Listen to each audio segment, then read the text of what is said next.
this mic works, I'll just switch. Okay, well, let's start. Okay, I hereby call to order this meeting of the Transportation, Mobility, and Infrastructure Commission, and we will begin this meeting as we begin all of our meetings with the Pledge of Allegiance.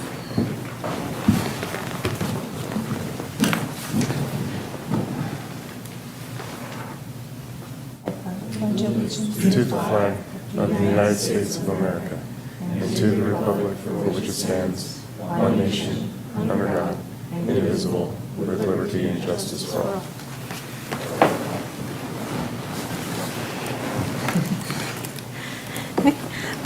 Moving on to item 1A, presentations by the public on matters not on the agenda within the jurisdiction of this commission. Are there any presentations? There are none. Okay, moving on to item 1B, any commissioner communications? Okay, there are none. Moving on to item 2, consideration of approval of the minutes for July 1st, 2019. Is there a motion to approve? I'll move to approve the minutes from last meeting. Is there a second? I'll second. All in favor? Aye. Aye. So the ayes have it. Moving on to the regular agenda, item number 3, presentation and discussion of the proposed landscape development guidelines update.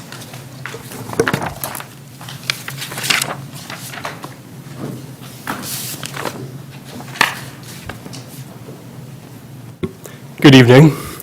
My name is Seamus Salafi, and I'm an associate planner in the Community Development Department, and I'm joined by Wendy Williams, the senior civil engineer in the Community Development Department. We are before you tonight for your input on the proposed landscape development guidelines, and specifically the changes proposed to the local residential streetscape and its effects on pedestrian mobility.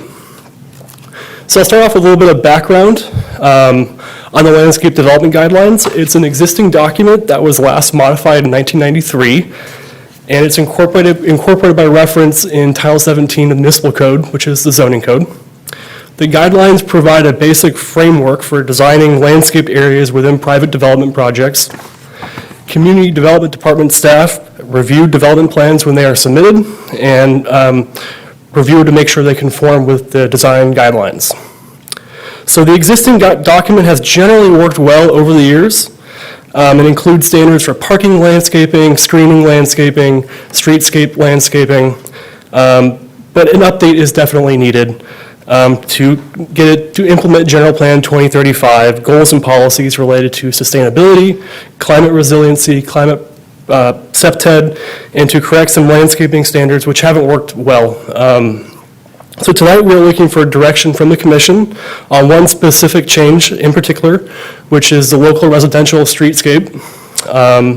So now I'll turn it over to Wendy to discuss the current requirement, and then I'll come back and discuss different ways to go forward, different streetscape standards.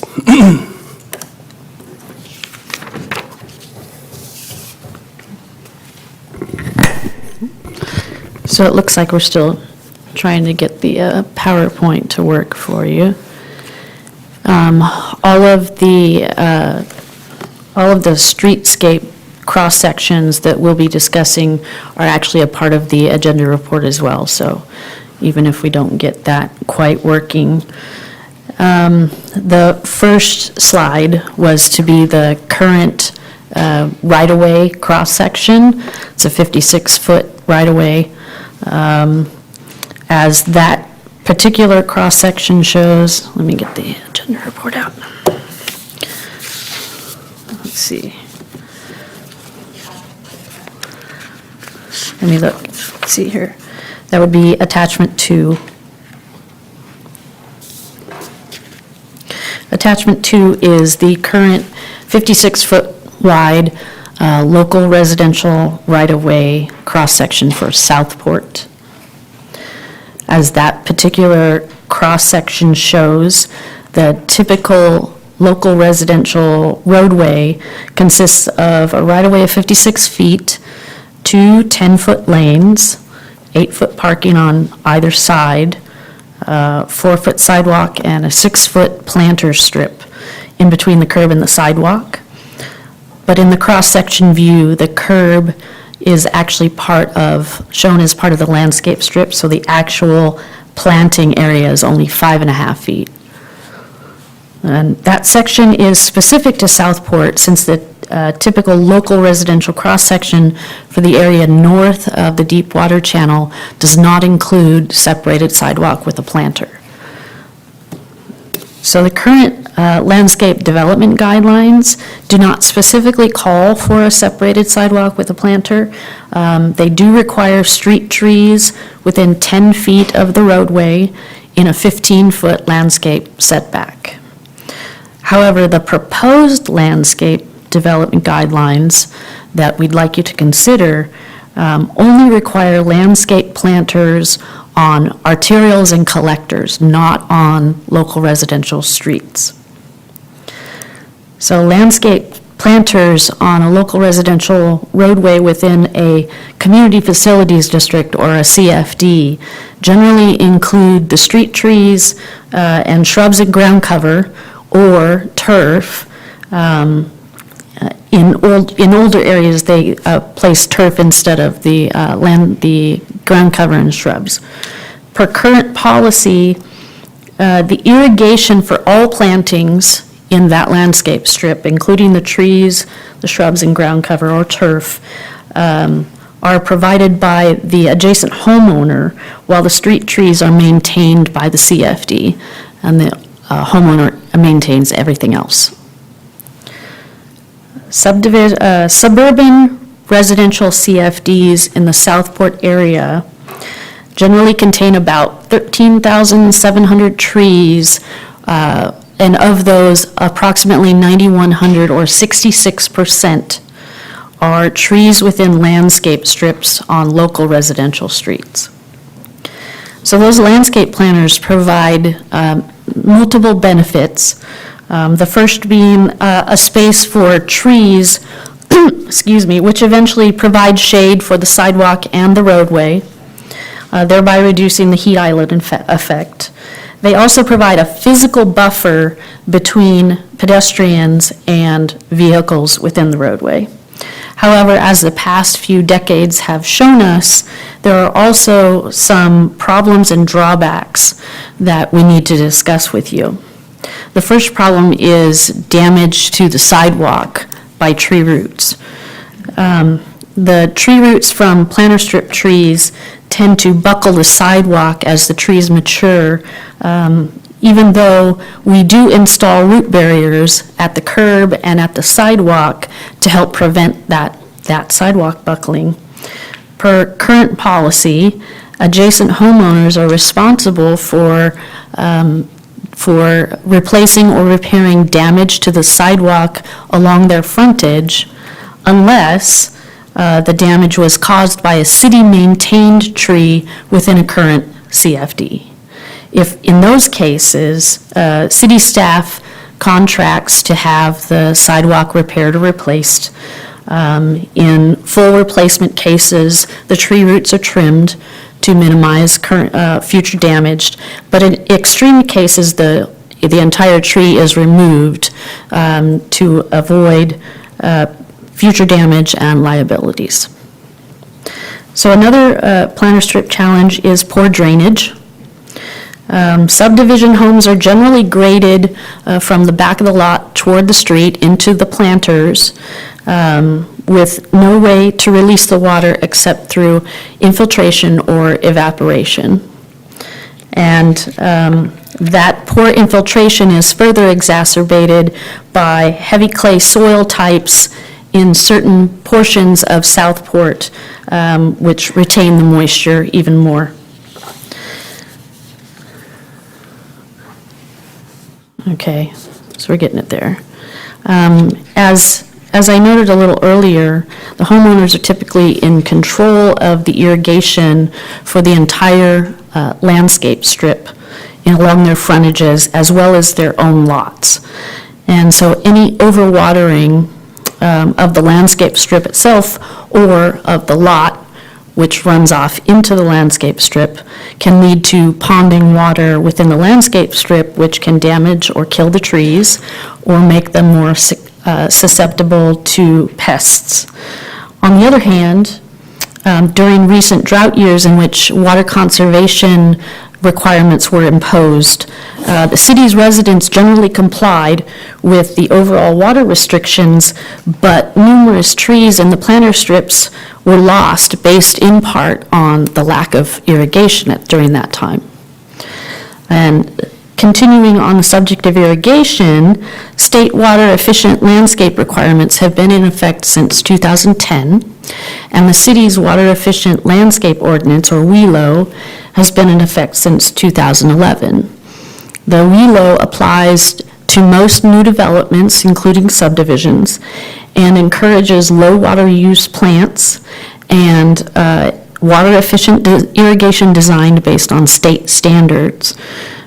Subdivision developers which have been subject to that ordinance have complied and designed their street frontages, including the landscape planters, with efficient irrigation and low water plants.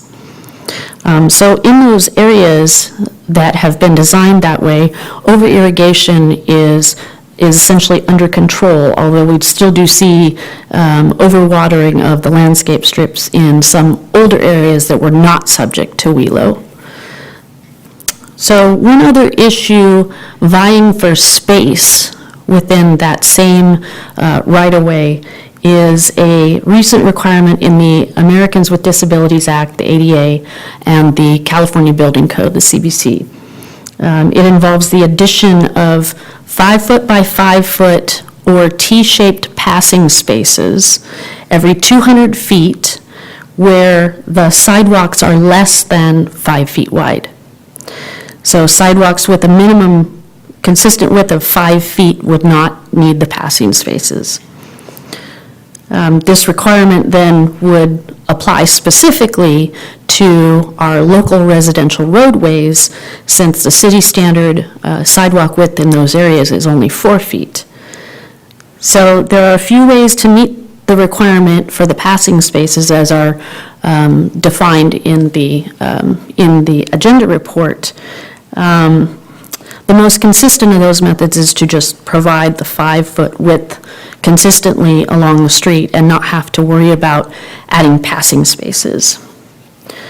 And that 5 foot sidewalk is more comfortable for pedestrians walking side by side and or passing each other. The accessibility requirement is not a subject of tonight's discussion. That will be further vetted in way more detail during the upcoming update to the city standard specs and details.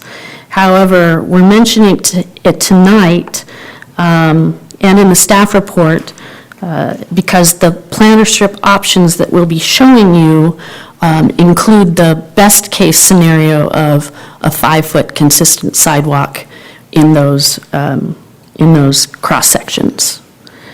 So at this point, I'll hand it back over to Seamus to go over some of those other options.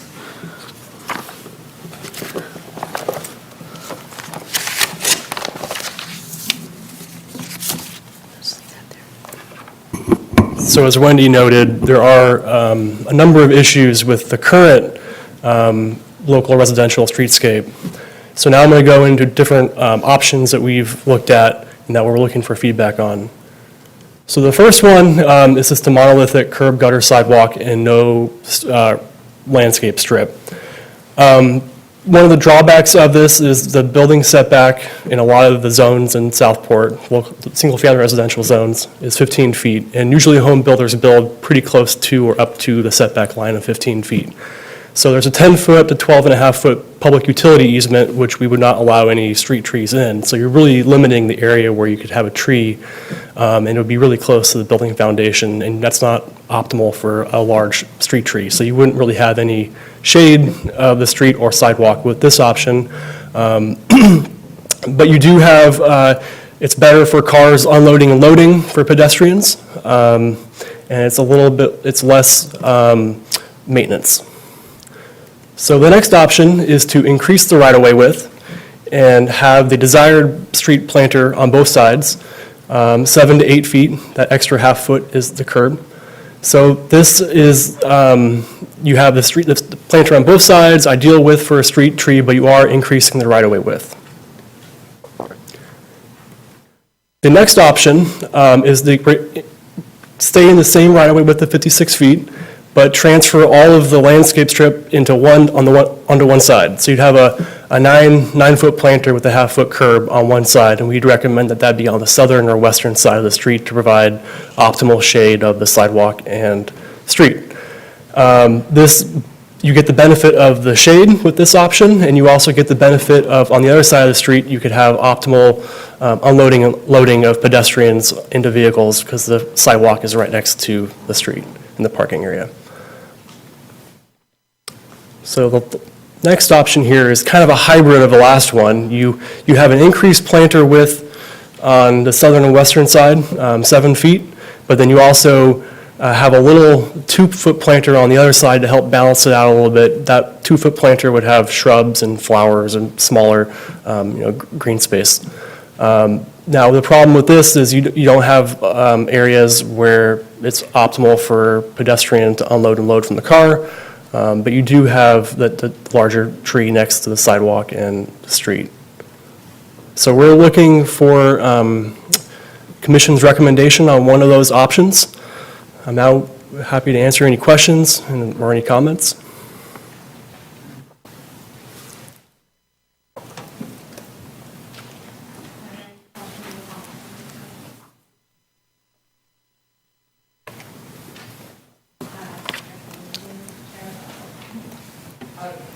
Good evening, Ed. I have a few questions for you. In the staff report, it has the objective of just providing the overview, but there's not really like the actual onus for why this proposal is being put forth and being put into the master plan. Is it the root issue? Is it the ADA issue? I didn't get a sense of like the real crux of why the proposal itself is being put forward. So the main issue with the planners is not only the sidewalk buckling, but also the poor drainage. We've lost a lot of trees, either to being drowned because there was over irrigation and a poor drainage problem. And then we started seeing the buckling in the sidewalks, even though we're putting in the root barriers, as we had been doing for years. It seemed to us that one of the easier ways to deal with it is to get rid of the planters. Mm-hmm. And we started going down that path and started to then go back the other way, going, well, then we lose all the shade. So we were really looking for some balance when we were going through the landscape development guidelines and trying to revamp those. Mm-hmm. But that was always an issue in the back of our mind, that it didn't seem we were getting the healthy trees, mostly because the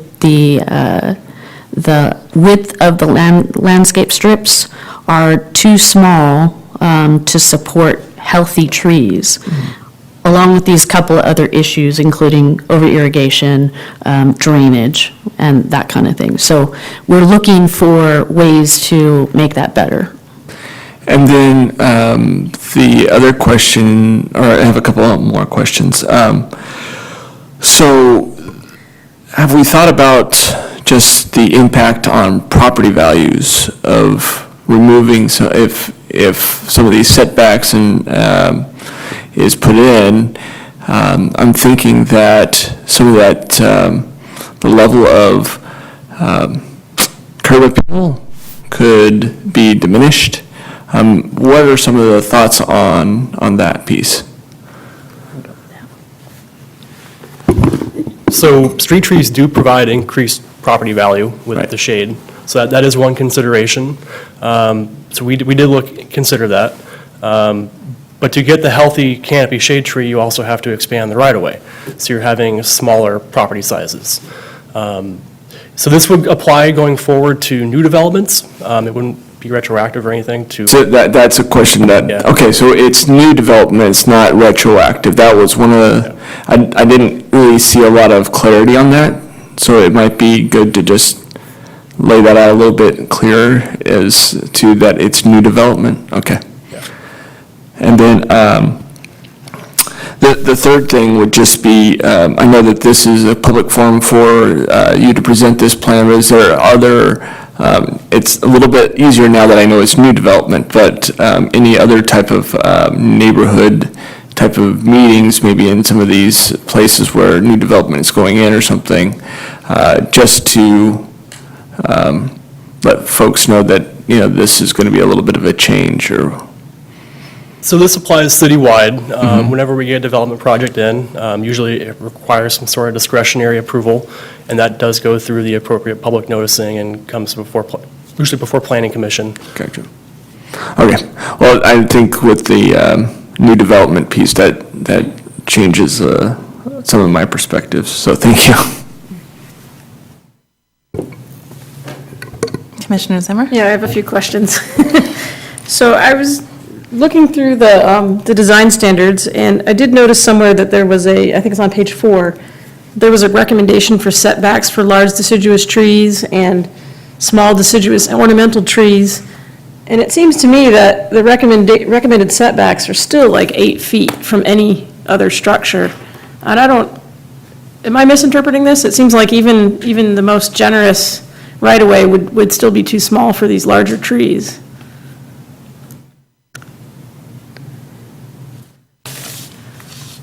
So this is one of the challenges with having street trees. To have the ideal width, it's just impractical to have that width of a, Yeah. yeah, so there has to be a balance between what's ideal for the tree, but also a balance of not having too wide of a landscape strip. So we'd still be putting trees into areas that are a little bit too narrow for them, is that what I'm?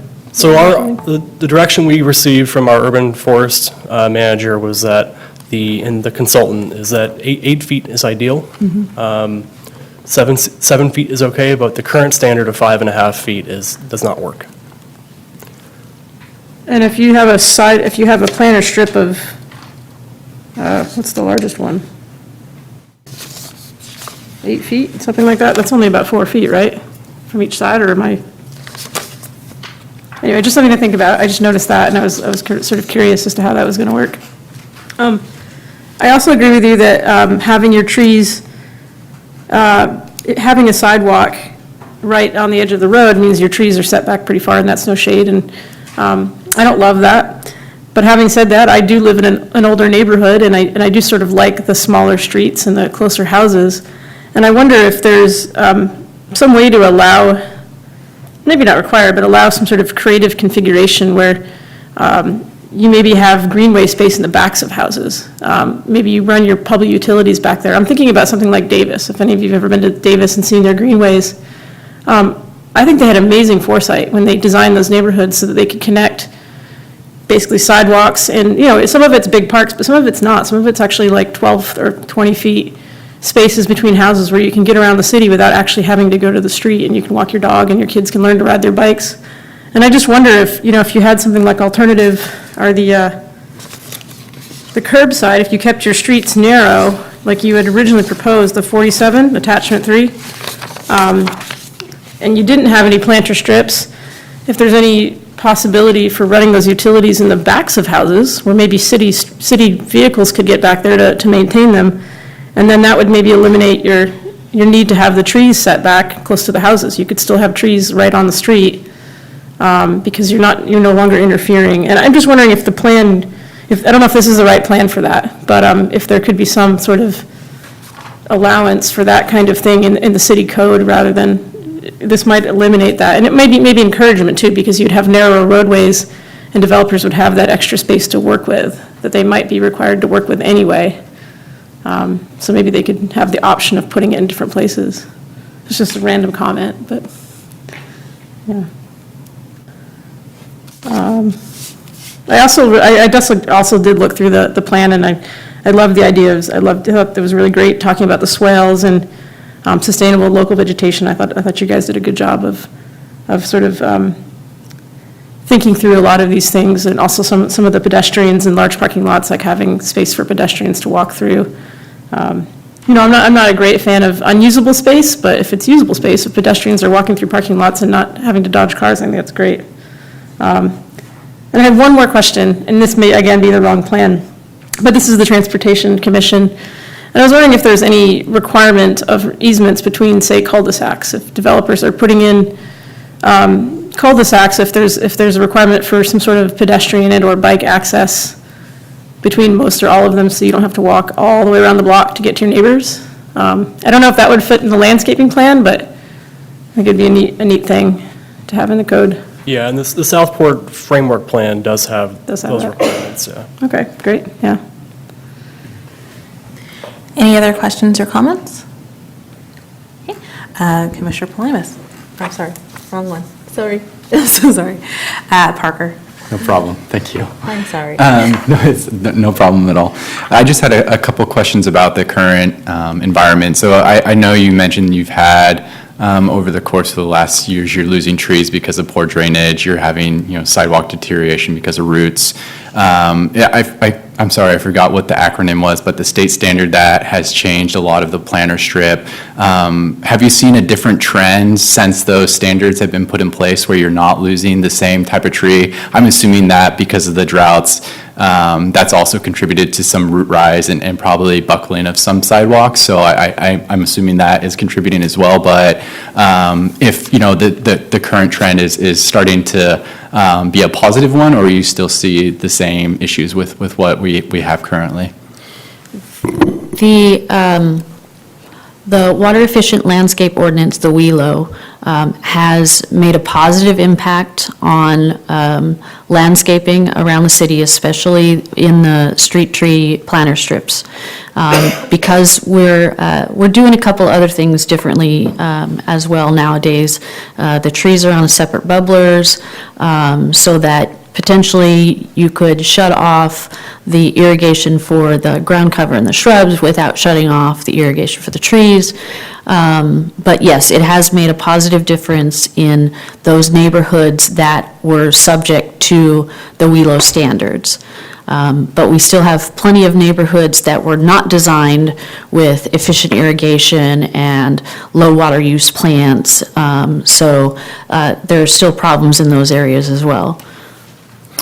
But I guess since this is only applying to new developments, you wouldn't be able to, provide any, support for those existing neighborhoods because they're already built out. They have the infrastructure. So we're not going back and changing the way those are designed. So this is only moving forward with the standards of the state as well as the plan that you have here. So I guess my question is just, if it's necessary to change the environment. I agree with a lot of the other comments that a pedestrian experience is greatly heightened by a strong tree canopy. If you're walking along a street, I think of like some of the tree-lined streets of Midtown in Sacramento. You have a lot of pedestrian activity because it's a friendly environment. There's shade coverage. You don't feel like you're walking in a desert space. And I support the idea that we need to have that street canopy. And if you're taking that planter strip away from the roadway and you're having the property owner be responsible for that and not within the public utilities, I don't think that gives you enough space to really create that effect that you want to have to get people to actually choose to walk to their neighborhood market versus getting in their vehicle. And I think that's a concern with going away from having the planter strip. So that's one of my other comments. My last comment, I guess, would also be around, you mentioned there's either it's on the onus of the property owner to replace the sidewalks, or it's covered by the cost of a CFD that the city has. Is that a common practice moving forward with new developments that they have CFDs put in place, or are there still examples of where new developments, new subdivisions are happening without CFDs? Every new development that I've been involved with in my 25 years here at the city has had a community facilities district that has, at the very minimum, paid for landscape and lighting. And in the newer subdivisions, again, through experience many years ago, it's typically the street trees themselves that we consider landscaping, as well as other through-block trails between streets or parkways along collectors and arterials. But yes, every new development has a CFD. Okay, thank you.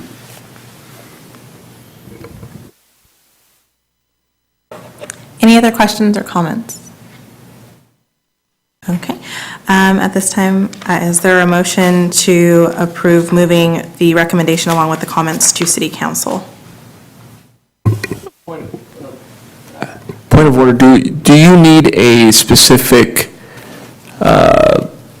recommendation of the different options, or do you just need the recommendation of moving it forward?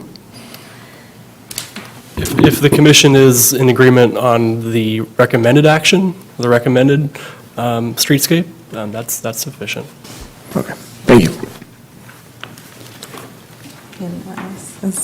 Okay, so is there a motion to move forward the recommended action? Well, I guess I'd like to give a little bit of direction if we're here to do that. And hearing some of the comments and some feedback, I would lean towards more of the example that you have in attachment 4. It sounds like there's a little bit of wiggle room with what the right standard for the planter strip is. I think you have here 7.5 to 8.5 feet. It sounds like 7 feet is kind of a minimum standard of what a healthy, large street tree would be able to have a strong ability to survive. My recommendation is maybe you look at that planter strip being 7 feet to cut down the space of the public right-of-way, keeping your right distance, but also providing a tree canopy on both sides. I guess that would be my direction. Does anyone else have any feedback on that? No? Okay. Sorry. I'm literally following each other. Is there a motion to approve the recommendation as Commissioner Parker has stated? Sorry, I don't quite even, I understand that the need for a wider right-of-way for trees is necessary. However, for perspective of transportation mobility, opening up the right-of-way like that is encouraging to, more encouraging to drivers to speed. As Valerie had mentioned, as Commissioner Zimmer had mentioned, it is preferable for kind of a tighter, narrower right-of-way for purposes of traffic calming, and especially if there is, it's a tough situation in this circumstance because I'm in the belief that planter separating sidewalk from the street is not necessarily the best alternative or best option for pedestrians, and especially at intersections and crossings. However, I do share the sentiment that it is likely either if you put the onus on the homeowner, if you remove that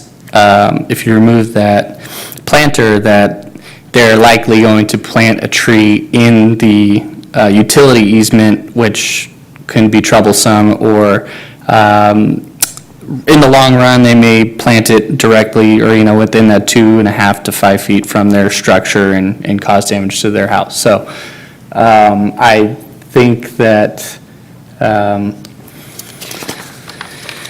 although, I don't know, I think this could be, I don't want to drag this out too long, but I think it's worth some additional discussion rather than just one person thinking that one alternative is all right and moving forward with that one. I don't necessarily think all these are ideal. I think in terms of your goal for providing street trees, then kind of one of the blended options is better, because I would still like to keep that right-of-way within or under 60 feet.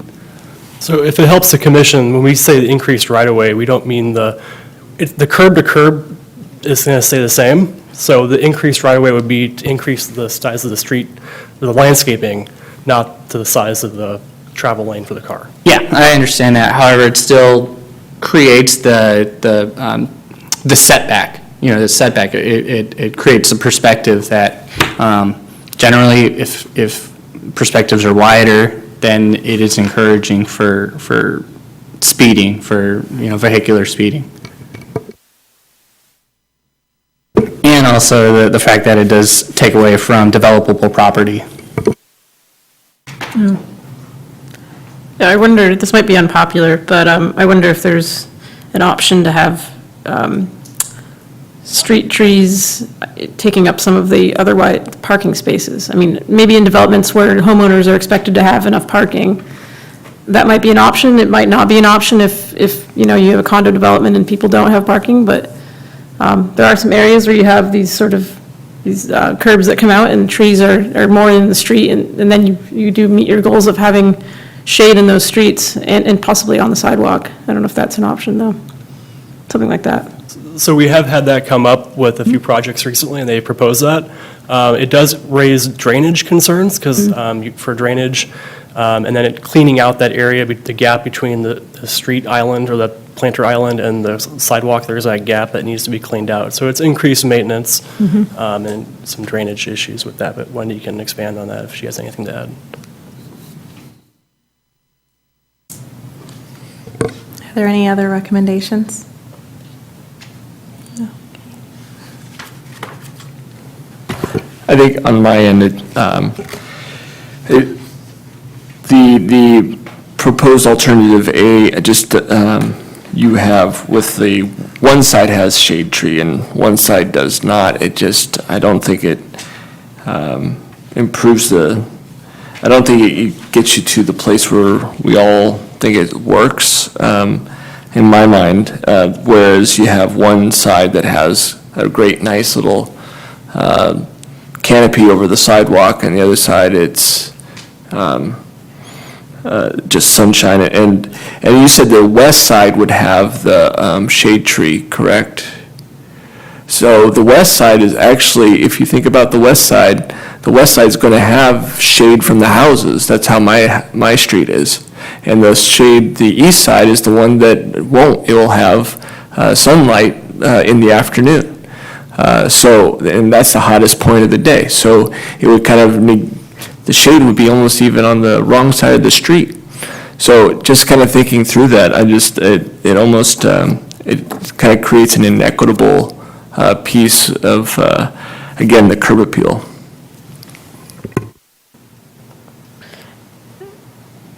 One question, in terms of providing guidance, is there a concern that having too many options would trigger CEQA because it would be discretionary, or is it already subject to CEQA and therefore it's not an issue? So we're going to be recommending to the city council that this is going to be categorically exempt, and there are a few exemptions.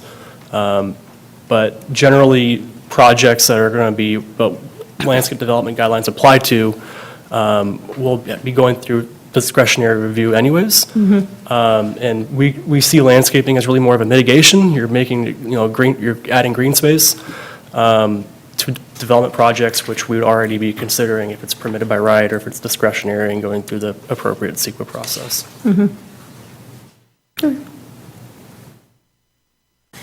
Any other comments or recommendations from the committee? So according to the agenda, you're asking us to not only provide comments and recommendations, but whether to provide those comments to be forwarded to City Council. So at this time, I'm going to ask that we vote on that. So is there a motion to approve? A motion to approve.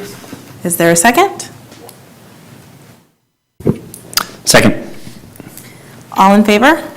Aye. Aye. Okay, the ayes have it. Can I just put my nay on there? Oh, okay. Yes, one So nay. there is a nay from Commissioner Wetzel. Yep, thank you.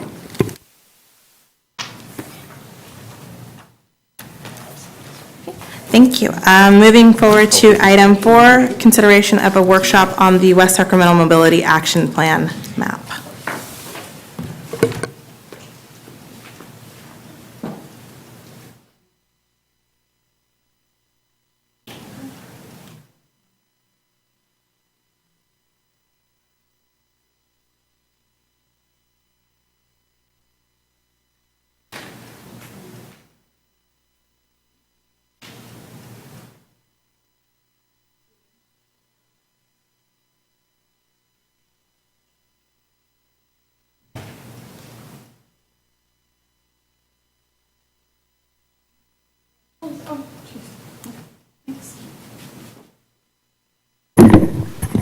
All right, good evening, Commissioners. My name is Sarah Strand. I'm a Senior Transportation Planner with the Capital Projects and Transportation Department.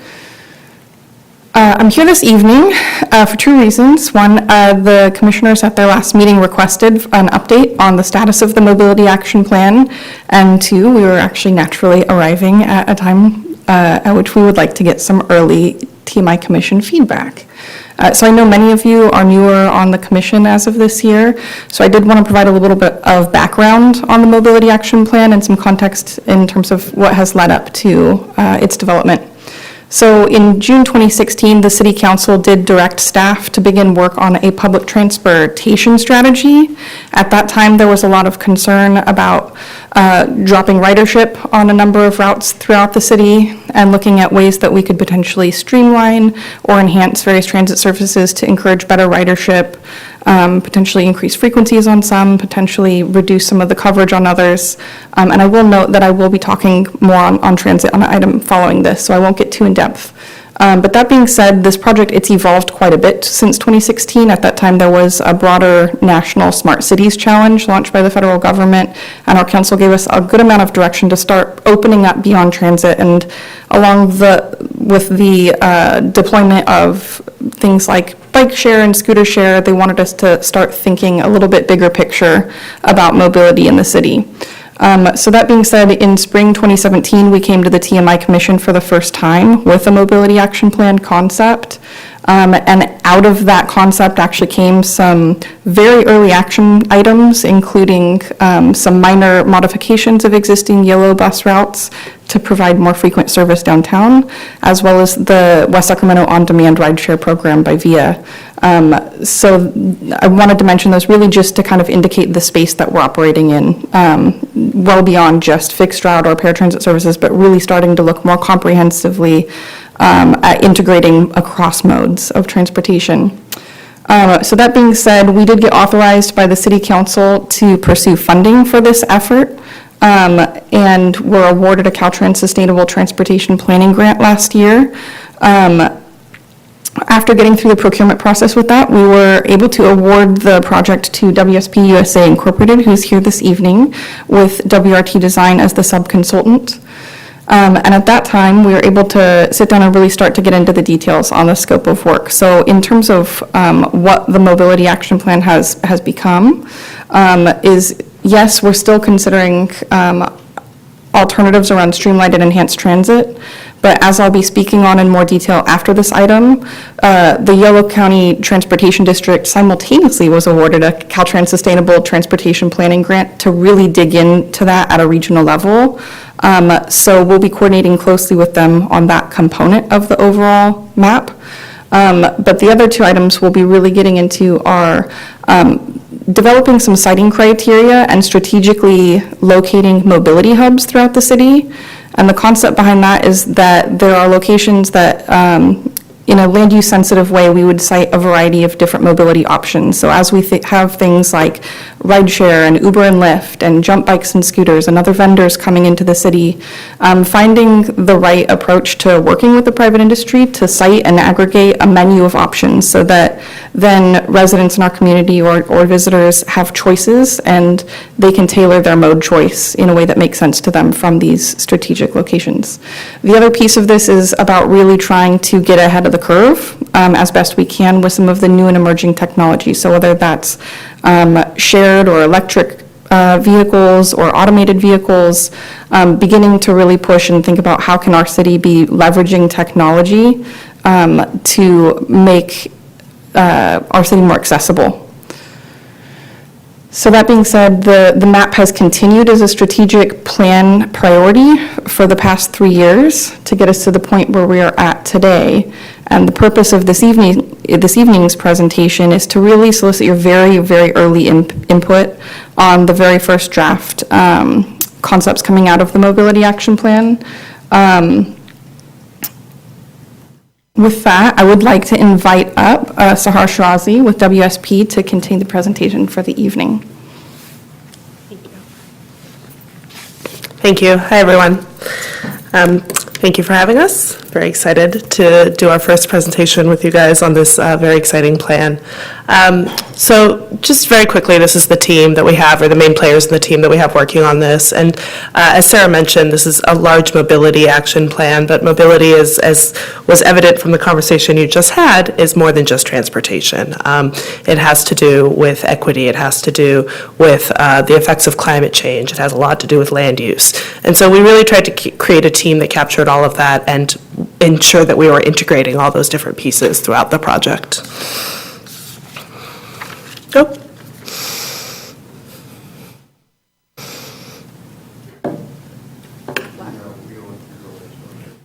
Oh.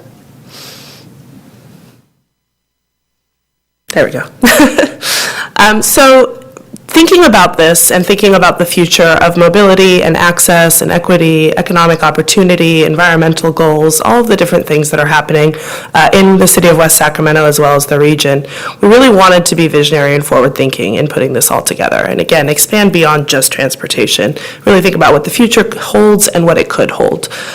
So we started by looking over into the future, but also ensuring that the plan that we form aligns with what is happening now as well as what's going to be happening. So we looked through a lot of the existing plans, a lot of the projects that are coming up, the future projects that are planned, things like the general plan guideline, the general plan itself, the different elements in there, the climate action plan that's in the works, the specific plans for different areas in the region, things like the landscape design guidelines, which, as you heard, really do affect pedestrian mobility in the region.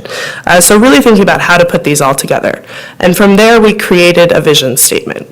Again, looking at what we have and also thinking of the future. And the vision statement we came up with was to develop and implement a mobility network that promotes safe, efficient, reliable, sustainable, equitable, and healthy movement of people and goods. The goal of the map is really to increase equity, improve access, and improve sustainability to address climate change. So that's the overarching vision of this entire process here. So how do we do that? How do we identify where there's gaps, where there's needs that need to be addressed in this plan moving forward? So from the vision statement, we created a set of goals and values to guide us. Again, we really want to start with the objectives and ensure that everything we're doing, whether it's a policy or a project or a pilot, is looking back at the goals that we're trying to achieve and ensure that they're aligned, and that we have a way to assess whether they're aligned as well as to evaluate the project or the policy once it's implemented and make sure that it corresponds. So we created a set of goals, including promoting complete streets that accommodate various modes, promoting equitable outcomes through inclusive processes such as community engagement, and identifying potential equity issues that could arise from different recommendations, increasing access to opportunities for all populations, all users of the system in the city and the region, promoting biking, walking, and shared mobility options, and there's numerous ways to do that, including infrastructure, policy, and education programs. Promoting efficient land use. Again, transportation and land use are inextricably connected, and really thinking about mobility investments that both mitigate and improve the effects of climate change in the city and the region. And we also set a core of values to guide us as well in trying to achieve those goals and achieve those objectives.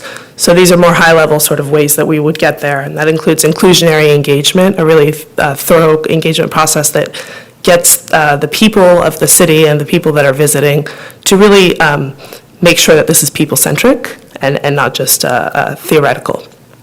Considering the diverse needs and the different constraints that are involved in these processes, understanding the necessary trade-offs that are going to happen in transportation decisions and mobility decisions, especially in terms of investments or policies, and making sure that we're getting the greatest benefit and alignment with the vision statement that we've created. And then tracking all of that, both assessing it and evaluating it with performance metrics and indicators. So in this way, we are focusing on equity, access, and sustainability on a large level and really trying to make sure that we hold every piece of this project accountable to the goals that we've set forward. Just on a high level, this is our approach. We have started here with the vision statement and the goals. We're looking at qualitative and quantitative data right now, and we'll be continuing that process through some community workshops and different engagement activities. We'll be identifying challenges and opportunities, gap analyses, identifying the needs of the community itself. We'll be looking at solutions for the identified challenges and gaps that have been brought up, and then assessing their impact on all the different factors that we just discussed, on equity, on the environmental implications, on economic opportunity, on land use. And from there, we'll develop a set of solutions and recommendations to address those goals and those issues. Again, we really want this to be people-centric. We want this to work for all the different folks in the city and passing through the city. And so there's a lot of different ways to go about that. Again, I've mentioned engagement. We really want to be focused on the people of the city. And one way that we're going to be thinking about this is through persona mapping and persona creation. Now, this is just an example. We have not done this yet. But you know, thinking about, for example, a mother that wants to attend our community workshop and brings up the issue that she would like to take her child from Broderick to Westacre Park for the weekly soccer games, and it's about a mile apart. But when you take a look at the road conditions, the bike lane that's currently there feels unsafe to her. So she ends up driving that mile with her child instead. Again, this is just an example. I think through the community engagement and the qualitative research, we will create different types of personas for the various types of people and the needs that we understand and are expressed to us. But really, we're going to take this type of information and try and think about what is a solution, right? Make it real, understand the human experience of mobility in the region, and go from there into what is the opportunity? How do we fix this? How do we address this? And again, through that, go through the equity analysis, consider all the different implications of these solutions, create evaluation metrics for it, and then, you know, if the solution here was a road diet or a class 2 bike lane or something like that, assess how that would impact all the other goals that we're trying to achieve. Equity is a really important piece of this process, as an important piece of mobility in general. So we are looking at equity through a number of different lenses. We will both assess and evaluate the equity implications of the different projects, policies, and recommendations that are made throughout this process. We'll look at social, economic, and environmental determinants of equity, thinking about what are the cultural attributes that allow people to access mobility options, what are the language barriers, the demographic barriers, what are the income barriers, the potential housing or rental barriers of where people live and how they have access to mobility options, how they have access to economic opportunity or nutritious food options, et cetera. And then the environmental aspects as well. How is the pollution in the region of different demographics? Is there open space? Is there recreational opportunities? Is it reachable via biking or walking, or do people have to drive, et cetera? And again, throughout the equity analysis, as well as the whole project, we really want this to be people-centric. So we want to think about what our actual experience as people who use mobility, as people who access different opportunities through different transportation options and modes, what that looks like. So we think about how to put ourselves in the shoes of the community. And again, we do this through engagement, but we also do it through the process of thinking about different questions. How does the city impact residents who don't have access to or don't have comfort with technology?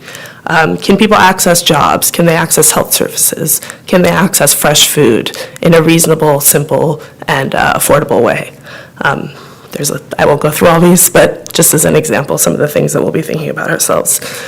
And one of the ways that we will address this, again, is through this persona mapping, really getting an understanding of the demographics, of the different types of reasons that people access different places, of all of the different factors that affect that experience, and creating solutions specifically for the people of the region. So, for example, in looking at the equity implications and integrating them into the overall plan and moving forward, These are just some examples that we pulled up. We have not actually gone through this process yet, but we just wanted to show you what it could look like. So if we were examining, for example, areas with restricted right-of-way for pedestrians and bikers, we might want to consider that region and how many average cars they have per household. What are the age demographics? What are the mobility demographics? Are people actually accessing bikes and walking, and if they're not, why? Is it because they can't? Is it because the infrastructure's not there, et cetera? Where are the services that they're trying to get to in that region, and what are the opportunities for them to get there? If there's a bus, how often does it come? What hours does it come, et cetera? And then based on that analysis, we could recommend things like education programs for safe routes to school, changes in land use or zoning that might accommodate different types of mobility options or mobility hubs, et cetera. So that's just one example. And again, each of these would go through an analysis and be aligned with evaluation metrics so that we can ensure it's really working towards the goals and objectives that we've set that, again, align us with that vision at the beginning. So in the staff report that you guys received is a preliminary list of performance metrics. At this point, what we'd like to ask is just for you to examine the qualitative objectives for each of the metrics. What we've done is looked at the goals that we presented earlier and really tried to align them with some objectives. And then each of those objectives is aligned with a number of performance metrics. Ultimately, we want an evaluation program that is concise, and so that there is methodology and a realistic path forward for how to complete an evaluation as well as an assessment. So when a project comes in, there's a clear path towards whether or not it's implemented, how it's funded, et cetera.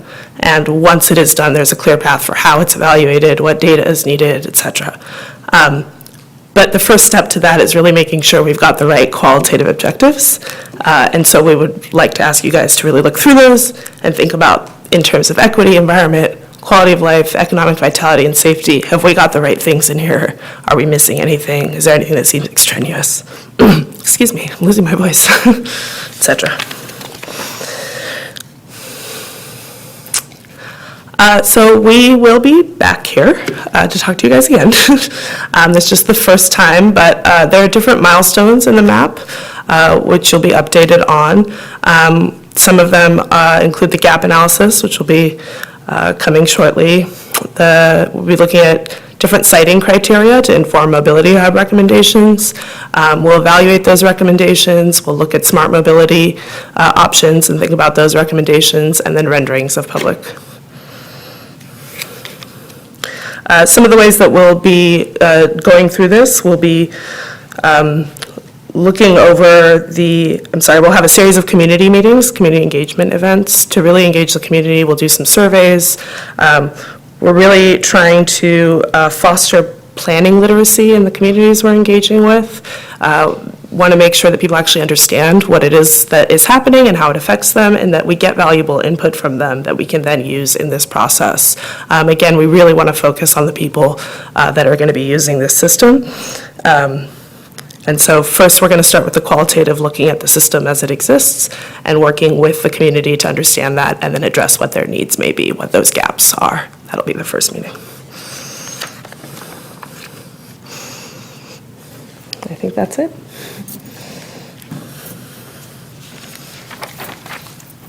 Thank you. All right, so as Sahar said, this is building on a lot of existing plans the city has, but it's also a really exciting opportunity for us to kind of push even further and look in a more holistic way across some of the different goals that have been set through either our bike ped trails master plan, our mobility element, and our general plan. And ultimately, from the staff level, what we're hoping to get out of this and bring forward is a plan that really helps to lay a blueprint for how we can do, how we should be investing in our multimodal infrastructure.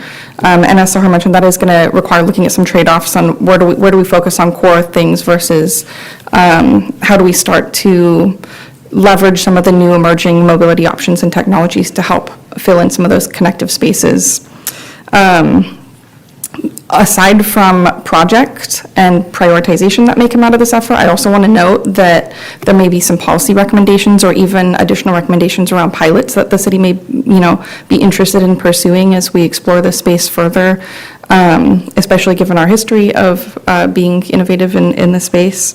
And we'll be continuing to come back to the TMI Commission to vet some of those ideas. So again, for this evening, the commissioners are asked to give some really preliminary feedback on the evaluation framework that Sahara proposed, but also the vision goals, the guiding values, and then just very generally helping to gut check the direction that we're going in, as this has been a very long, 3-year process to finally get to this point to really begin work in earnest. And so if there are any course corrections or aspects of what we're doing here that you'd like us to emphasize or focus more on, that feedback would be absolutely welcomed at this time as well. Thank you. Any questions or comments from the commission? I have a question, I have a comment, or maybe a question. I think you've done a pretty good job of thinking through scenarios. You gave some examples today. I think that's good, and I think the evaluation criteria are good. I want to just kind of throw out another scenario to make sure your evaluation criteria, that you feel that it adequately addresses this scenario. So I live in a lower income neighborhood with a lot of non-native English speakers. And within a block of my house, there's 2 churches. And within 8 blocks, there's another 2 churches and a big park. You can't get to any of those places on a sidewalk. So in my neighborhood, I see regularly little old ladies shuffling down the middle of the street. And I even see a gentleman in a wheelchair, sometimes at night, in the middle of the street, rolling down the street. So I just want to make sure that this is sort of an infrastructure retrofit problem, not easily solved if houses are not turning over at a rapid rate. But I wonder if there is some ability to look for funding either from ADA or other to sort of bring those sidewalks up to a minimum level of standards so that we don't have little old ladies shuffling down the street or gentlemen in wheelchairs rolling around. That's just one thing I would like to see as part of the plan. Yeah, and I can, if you want to add anything, by all means, feel free to come up. But I think by making sure that we have an equity lens through this plan, we will be considering those types of things, not just all the new shiny types of mobility, but yes, even like very basic core services and how do those get prioritized through this conversation. We'll be coming back to allow the commissioners to weigh in on those conversations as well. Great, thank you.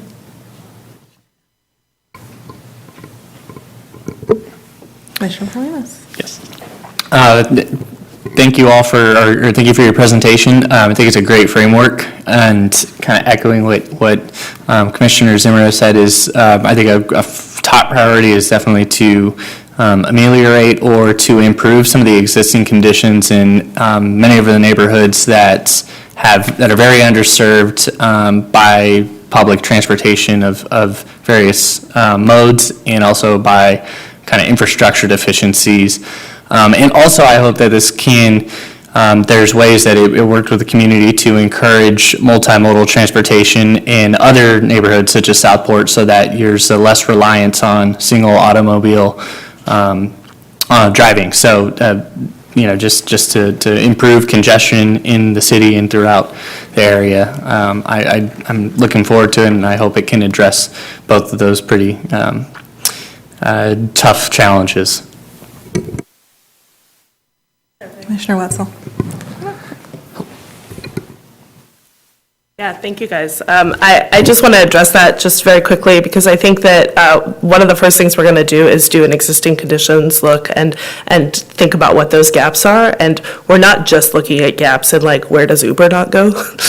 We're definitely looking, and that's why the equity framework is such a big piece of this, because we really want to make sure that we're covering the best multimodal transportation options for the residents and users of the system, and also aligning that with all the other goals, right? So to your point of reducing single automobile usage, we want to make sure that we're looking at the climate action goals and looking at things around greenhouse gas emissions reduction. We want to make sure we're aligning with future needs for SB 1000, for example, and make sure that everything is working together to get the best outcomes for the city. So I think absolutely we're going to start with that framework. Commissioner Wetzel. Thank you. I was here when you guys presented that a few years ago. So at that point, it was a lot of oh, we're going to try this, we're going to do, I think this is going to be innovative and visionary. But now that we've had VIA and JUMP and some of these other alternative modes of transportation, I'm sure we have data. So how much of the data that we've collected through these different transportation systems help us inform in this process that we are now engaged in? Yes, that's an excellent question, and that's something that we're actually very focused on as part of the mobility network analysis and part of this existing conditions and gaps assessment that we're doing. So we'll be working very closely with Yellow Bus to get, as I'll talk about in a minute, data that's coming out of their comprehensive operational analysis process. But we also have very robust data set now that we're over a year into our on-demand rideshare program, which is a big reason for doing it. So we have very, very valuable data from that, and we're working closely with Uber to procure similar data set. It will not be apples to apples, but data that can feed into these analyses that we'll be conducting around the jump bikes and scooters. We're also exploring, we have not made a decision yet, but we're considering potentially doing a data purchase there are some vendors out there now who do offer very robust data sets around travel behaviors that are much more difficult to collect through, your traditional travel survey and those types of means. So leveraging data and, data-driven planning and policy making is a huge part of the framework for the Mobility Action Plan. Great, thank you. And then the other piece that it's a semi-elephant in the room in terms of the transportation modal is just the large industrial park that cuts basically the main artery from Bridgeway into, industrial and all of that. And I think that is a major hindrance to a lot of modal transportation outside of the single car use, just because there's just no other alternative unless you go way out of your way you have to really want a bike to go go from that Bridgeway area into the city or into the other parts of the city. I think Stonegate area or the part near Southport Town Center, there's infrastructure in place to encourage biking, but on that Bridgeway Lakes, Bridgeway Island, there's not much infrastructure. So I think that if we want to increase general beyond the other parts of the city core, that's one thing that is maybe not as looked at as much because Southport is such it's Southport. So, but that includes the good stuff, and then it also includes the Bridgeway area, which I think on that piece is pretty lacking. Yeah, and to respond to that just briefly, one of the other aspects of what we're trying to achieve out of this is making sure that recommendations are very land use sensitive and really starting to dig and differentiate both across the infrastructure types, but as well as the types of modes that get placed. And at the regional level, there is some funding that's going to be getting pushed down regionally to take a closer look at how can bike share, dockless bike share and things like that operate in suburban contexts. Right now, there's a resistance to that because it's much more costly operationally, but there's a number of things that we're hoping to dig in a lot more detail here. I think more of any type of bike paths or something that kind of just circumvent that crazy Southport Parkway piece through the industrial area. Yeah, and not being addressed directly as part of this plan, but part of the city's other ongoing efforts is, of course, the longstanding Enterprise Bridge that would help alleviate some of the traffic, especially with freight mixing with bikes and pedestrians. But I will note your point about Southport Parkway into the industrial connected areas, absolutely. Any other questions or comments? Sure. Yeah, go ahead. Thank you for bringing this up so early in the process. It's really great to be able to see the preliminary plans and being the one that asked for this last meeting. I appreciate you guys coming back so soon. And I really agree with a lot of the comments everybody else has said this evening. And I think it's really smart to attach some of the discussions around mobility planning and land use planning. And I hope that there's consideration about, as you're developing this mobility plan, looking at these mobility hubs, I'm not quite sure exactly what what that looks like yet, but how do you incentivize different types of development when you're considering those types of planning efforts around mobility to build denser projects to make it a more conducive environment for people to choose to bike and walk. So I'm really trying to look at your land use policies regarding mobility and making sure that you're planning for that type of project. The other thing that I hope is considered as you go through this this exercise for developing a blueprint for mobility is also the blueprint or path to actually have funding attached to your actions attached, and making sure that there's paths to be able to get the right type of infrastructure in the neighborhoods that desperately need it in some of your aging commercial corridors to neighborhoods that are underserved. Really looking at path forwards to make sure that you have funding available. So I hope that's something that's also investigated as part of this plan.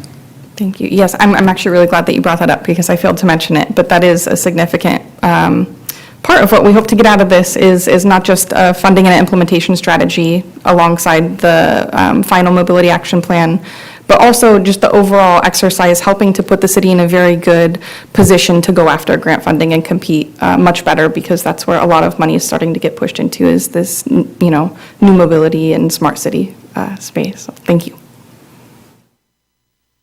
Commissioner Love. Thank you for your presentation. Really interesting. I got a question regarding quantitative metrics and defining success. Everything on here is just listed in percentages. At some point in the future, will you be actually developing a range that defines whether you are successful outside, say, the margin of error in any given section?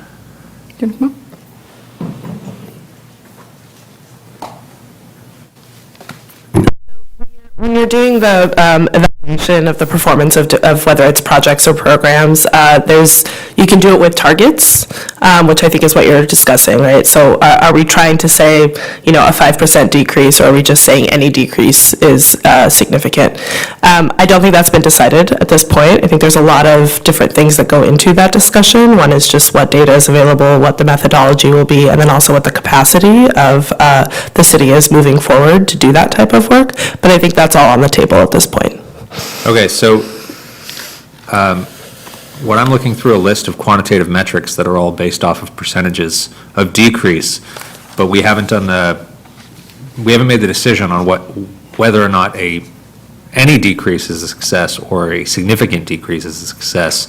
How did you choose that as a quantitative measurement without having decided that first? Sure.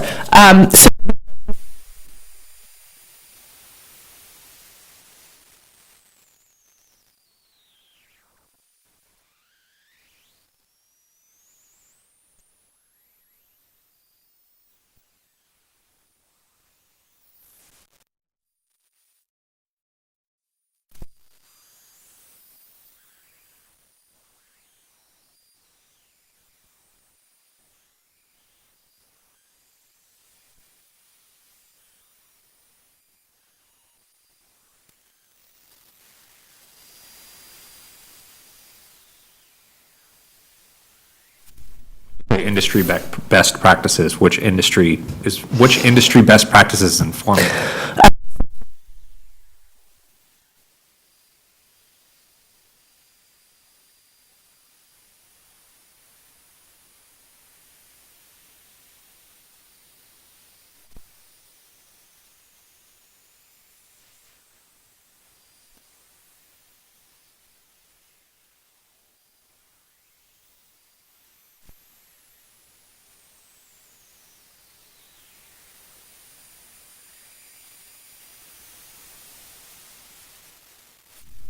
Thank you. Sure. Any other questions or comments? Okay, I just have a couple. You guys, earlier in your presentation, you mentioned that you would be doing outreach via community workshops. I happen to live in what we call a working class neighborhood, but really it's a lot of low-income people who live over there. Many of them work from 4 a.m. to about 7 or 8 p.m. at night, so they never attend workshops. They don't even have time How do you tend to reach out to those people, because they tend to be part of that underserved group where a lot of them do use methods of transportation besides vehicles, because they may only have one vehicle and that's the vehicle being used as a work truck or something. A good example is my mother-in-law takes the bus to get to work every morning, and she works at Grant High School. So how do you intend to reach out to those people whose voices are otherwise unheard? Yeah, thank you for that. That's a very important question. I'm happy, if I miss anything, feel free to come up, Gabby, but part of our outreach framework is really going to be focused on doing, we've kind of branded them with a cute title of roadmaps, mobile roadmap. So making sure we're going out to the community and trying to make those at more flexible times as we go out through all the different neighborhoods and go to where the people are, rather than expecting folks to come to City Hall. We are planning on having a few more traditional community workshops, but in addition to that, we are hoping to do some online presence so that those who can't come in person are able to provide their feedback through, alternative mobile approaches. And has language barrier been taken into account for some of that community outreach? For example, in my neighborhood, there are several Hispanic families who speak exclusively Spanish. If you have someone who comes to their door who speaks English, they're just going to tell you they don't know what you're talking about, so you're not going to get an answer out of them. Yeah. So has there been some consideration around that as well? Yeah, we are going to be doing some translation services for some of the materials. It is costly to do it at all events, especially in-person events, and having live translation. We're not planning on going, door to door, but we are, to the extent that we can fit it in our budget, going to be providing translated materials, and we do have some staff available who can help with translation just on our general city staff, but it will not be full coverage at every single event. Thank you. That comes across as very well thought out to me, and so that was, when you mentioned equity, that was very important, because oftentimes those families feel like they're left out. Their voices often are not heard because they can't make it to the meetings to make their voices heard. My other question was, how are you, or has this even been discussed, how are you going to balance the basically some of the goals of this program with the motility with some of our traditional urban problems? A good example is that along West Capitol, we have a number of bus stops. They are not as well maintained as they could be. And we have the traditional urban problem of homelessness. So now we're finding that bus drivers don't want to stop at stops because they can't tell if it's a person who wants to ride the bus or it's just a homeless person who's sitting there. So how do you plan to balance some of those needs? Because I know that's a very difficult juggling act, but it does overall impact our ability to get around. Yeah, I mean, absolutely. And well, frankly, the Commission's feedback is actually very much appreciated in helping to prioritize these, because it is, as you said, going to be a very complicated juggling act. Safety is absolutely has to be part of this conversation, not just like real safety matters, but also the perceived ones that prevent people from making certain types of choices. And even to Commissioner Polhemus's point earlier, I believe that you mentioned this. I apologize if I switched, but there's some tensions even between increasing access for underserved neighborhoods while also trying to reduce VMT. We have to be very strategic, because when we are tapping into underserved neighborhoods, we may be actually increasing travel behaviors because there's latent demand there. And how do we strategically, provide options that can achieve both of those goals when sometimes they conflict? So I think a lot, to your point, when specifically speaking to transit and West Capitol Avenue, we do have a road rehab project coming that is looking at a little bit of bus stop and driveway consolidation and other safety improvements. We do have a lot of just general homeless services that are being rolled out at the city level.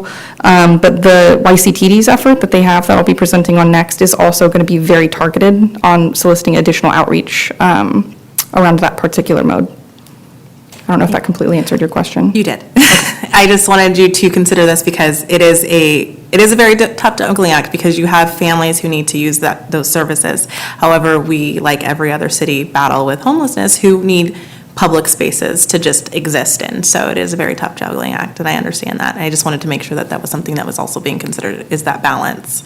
And my last comment actually just goes, it's more of a comment, not a question, and it goes along with Commissioner Love's questions about the metrics. And I do appreciate that you guys are looking at best practices from both the federal government and other cities. And I just, I suppose I hope that going forward, as you guys have the conversations around those metrics, that qualitative and quantitative are being weighed equally, because sometimes we have the habit of looking at quantitative data with heavier weight or more scrutiny than we do qualitative. But as we all know, quantitative data alone does not capture the full picture. It can only tell us what a number says. So thank you very, very much for that. And thank you for the update. Thanks. Okay. If there are no other comments or questions on that, okay. I just wanted to piggyback off on that real quick.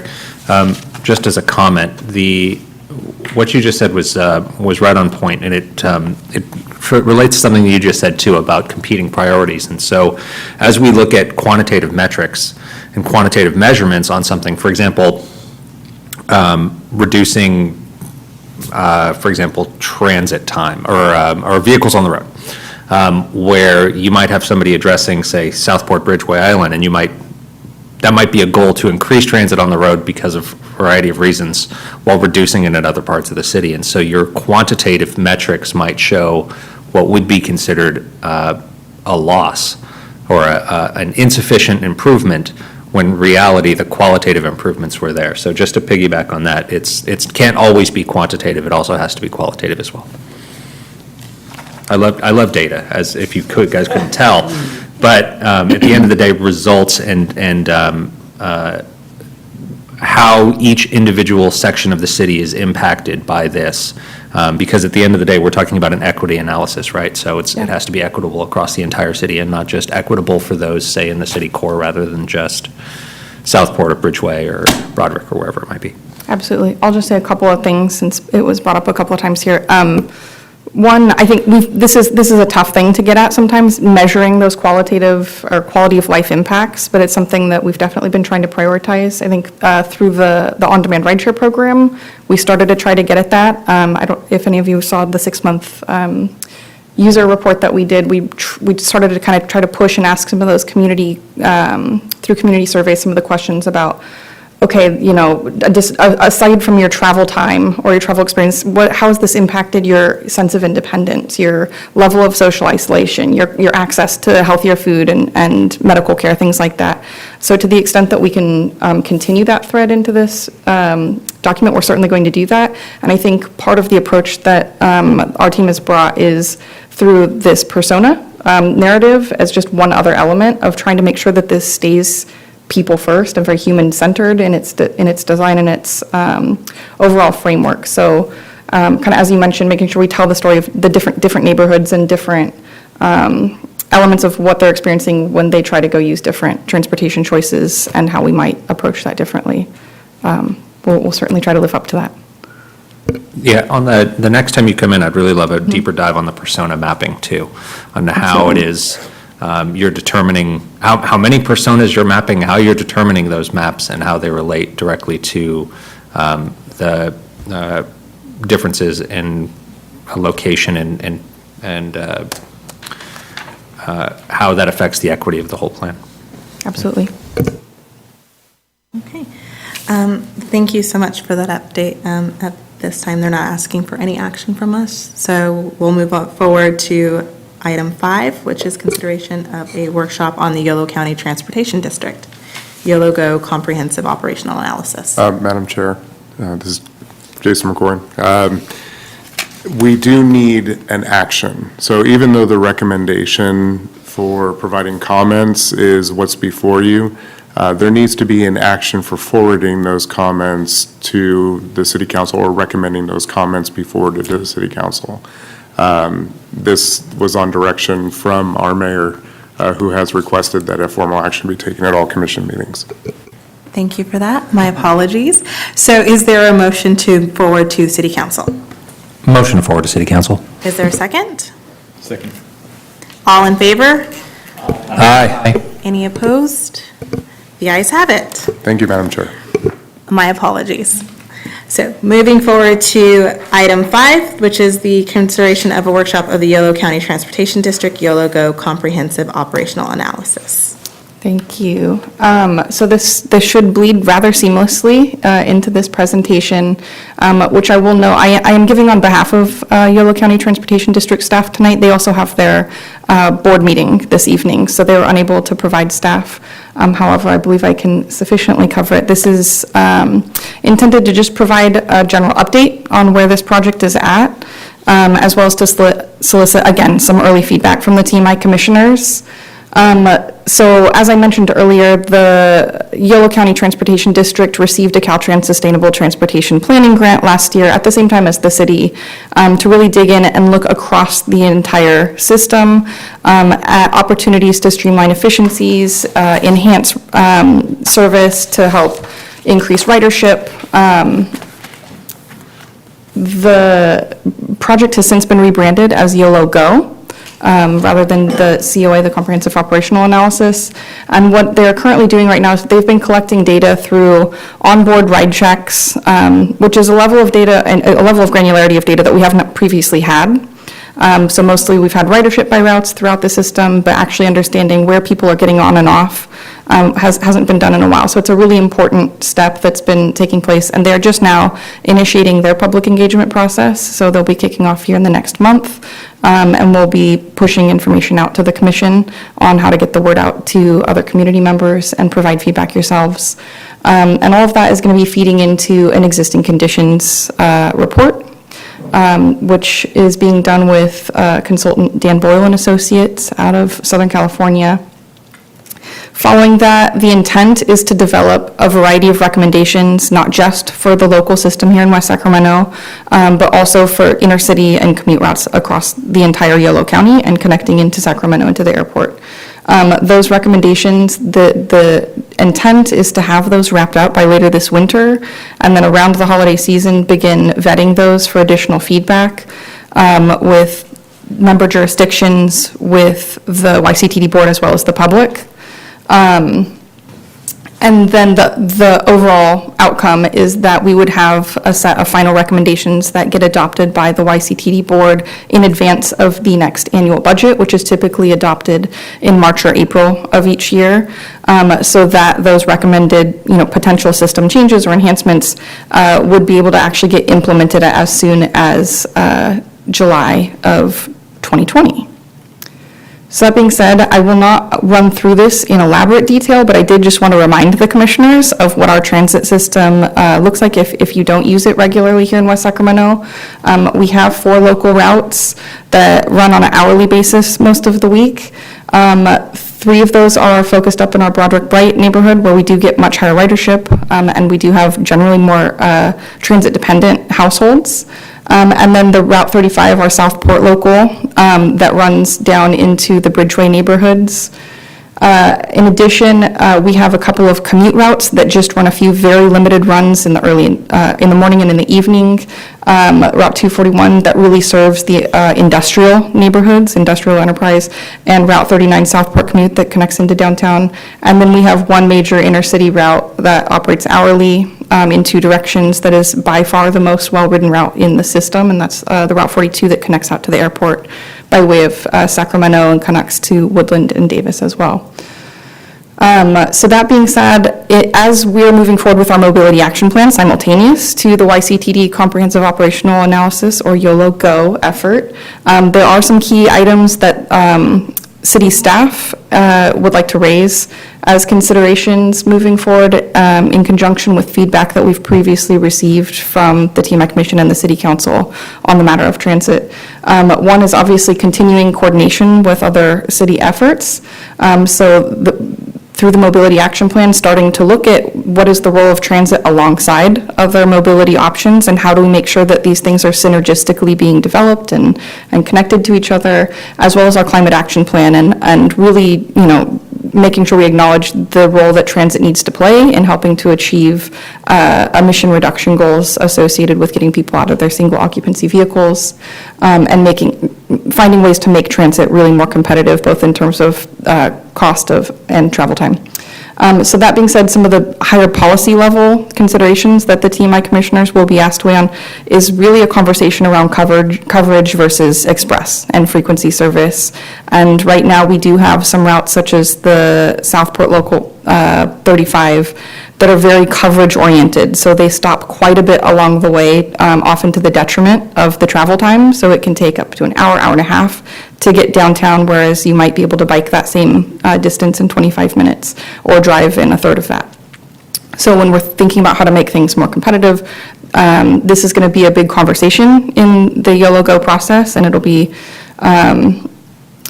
similar to the SACRT process that has actually just rolled out this week. If you have followed that at all, really starting to take a hard look at how is the city investing its limited TDA funds annually, and with all of these other options coming online, are there areas where coverage may be less necessary than it previously was because we have other services to help close those gaps?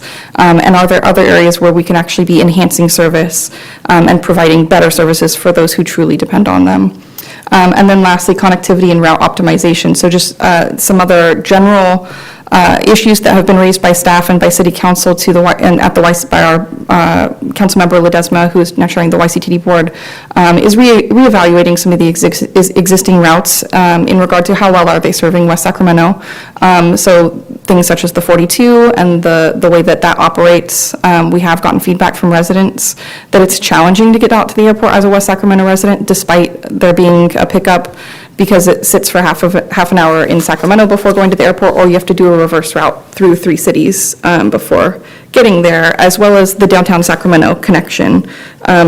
So as I mentioned in my prior presentation, there were some minor modifications made to try to improve frequency to downtown Sacramento, but it was a very, for lack of a better word, scrappy and resourceful approach, wherein the district utilized 3 existing routes and just timed them differently, so that leaving from the transit station across the street, we went from having hourly downtown service to 20-minute downtown connection. That being said, we've identified a lot of opportunity to, evaluate some other alternatives for stronger downtown connections, given the major trip generators and destinations across the river. So that being said, the timeline, as I already mentioned, they'll be bringing an existing conditions report and continuing a public outreach through the fall 2019. By winter, there should be draft recommendations, and they'll be continuing outreach alongside those. And by spring, final adoption by the YCTD board is anticipated. The desired outcomes is that the YCTD, the yellow bus system, including its fixed route, paratransit, dial-a-ride, will become more operationally efficient, increase regional connectivity, better connect bus service to future anticipated demand. So as we have new development occurring, such as CalSTRS Tower 2 or other state buildings that are coming across the river, the new development occurring in the Bridge District, generally supporting greater transit use and the related co-benefits, as I mentioned earlier, around emissions reduction, but also air quality, and continuing to engage the community in the transit planning process. So again, the purpose of tonight is really just to keep the TMI Commission well apprised of what's going on at the district level, and to provide this early opportunity as YCTD is going to be moving forward with developing recommendations into the winter. If there are things that are working well about the transit system, if there are areas of the system that need improvement, if there are general steps the commissioners would advise be taken to help increase transit use, or just general comments or feedback to be considered in the recommendation development at all. So with that, I'll conclude my presentation, and I'm open to any questions or comments you may have. Anybody have questions? Again, just kind of going into the data sharing of, I think especially with the VIA data that we have, I think that there is great opportunity to integrate the ridership information with what the YCTD has. Particularly, I just know as I've ridden the bus from Southport into town, that's a pain. But riding VIA is much easier, obviously. And so and then I look, when I'm walking around or running or something, and I see those buses are running nearly or completely empty. And so if there's a way for some way to integrate those two systems in a way that would, obviously, we want to continue to provide service throughout all of the city, because there are people who don't have cars in those suburban areas, and that's their way to get in. But if there's ways to enhance their experience so that if it's VIA, or whether it's YOLO Bus, or if it's a hybrid, or I have no idea, that's what they're planning to do. But whatever it is, I think it would serve the residents throughout the city. I mean, I think on the same side, when you think about some of the pieces on 42 going out to the city, that bus system is the main public transportation carrier to the airport.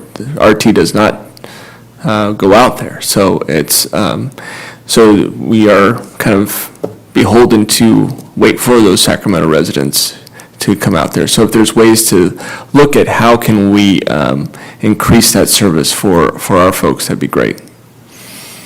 Thank you. And I will mention, I don't know if this is exactly what you meant by hybrid between Yellow Bus and VIA, but we are right now piloting a free transfer to Yellow Bus from VIA program to really try to start bolstering that as a first last mile solution.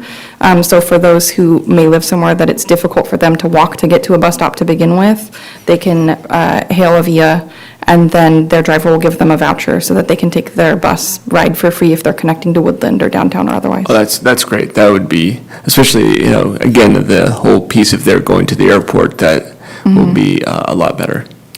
Thank you. Commissioner Zimmer. I do have comments. To bring another point, I think it's really important to find out why people are not riding the bus. I think it's great that you've said that you're going to reach out to non-riders, and VIA may actually be a real opportunity to see, are there clusters of people going from point A to point B? Maybe we need a bus route there. Maybe people are riding, VIA to go north-south because that bus does take an hour and a half, which seems like a really long time. The other comment I wanted to make was, what's the timeline on this plan? Is this something you do every couple of years, or is this something you do every 10 years, or how's that work? So there's no set timeline for how often the district does a comprehensive operational analysis, and the timing for this worked out because they were able to obtain the grant funding to do it this year. Okay. So I would have to get back to you on that. I can't to memory recall the last time one was done, but it's not a standard, set timeline. I guess in that point, I think it's great that you guys are looking at future buildings that are going, the future places of employment to serve not only residents of West Sacramento, but also potentially residents coming in from other communities who work in West Sacramento. So, consider where people might be coming from, who might be wanting to use that bus, and how they may connect. And the other point I wanted to bring up is we're going to have a new bridge across the Sacramento River in 4 years, I believe. And that may be an option for running buses across to get into downtown more efficiently it's not going to be for the whole neighborhood, but for that 4041 route, even that route, even though it's used a lot, it still takes, 45 minutes to get to downtown and if you're able to do more of a circuitous route across the new bridge and across the existing bridge, then maybe that would be increase efficiency quite a bit and maybe increase ridership as well. So something to think about is what's going to happen in 4 or 5 years. Yeah, and that's something we'll be looking very closely, working with the other staff who are bringing that bridge online. It will open up a new opportunity because right now it's a huge operational choke point, only having one bridge into downtown and buses getting stuck in congestion, and that resulting in delays, that result in reliability issues, that result in people not necessarily wanting to ride as often. So I absolutely noted that that'll be a significant opportunity for us to pay attention to. Any other questions, comments? Yeah. Just to piggyback on the data portion between VIA and YOLO, I'd also offer that you might look into statistics coming out of JUMP, because you're going to have, as I recall, we got a previous presentation where it looked at ride data for distance, and so you're going to find that people are riding significant distances because it's available. And mapping all three of those onto a map of the city, you're going to find some real hotspots in regards to where buses aren't being served, but Via and Jump may be facilitating mass transit there, where there's a need but not a method as of yet. So just wanted to offer that as well. I think we have a significant amount of data right now on public transportation in and around the city that can be combined into a reasonably intelligent report to tell us and inform us where stops may or may not need to be, the current stops may not need to be, and future stops may need to be, including those going into Sacramento. Jump would inform that, as well as a lot of those bikes across the bridge. Right. I think that you actually just very eloquently described, better than I may have earlier, the connective tissue between the map and the COA process, actually. Whereas YCTD will be looking at, potentially modifying routes or doing route consolidation at a regional level when it does come down to that finer grain local level, looking at where are the gaps and where can we fill in potentially with these other modes, or where should we shift bus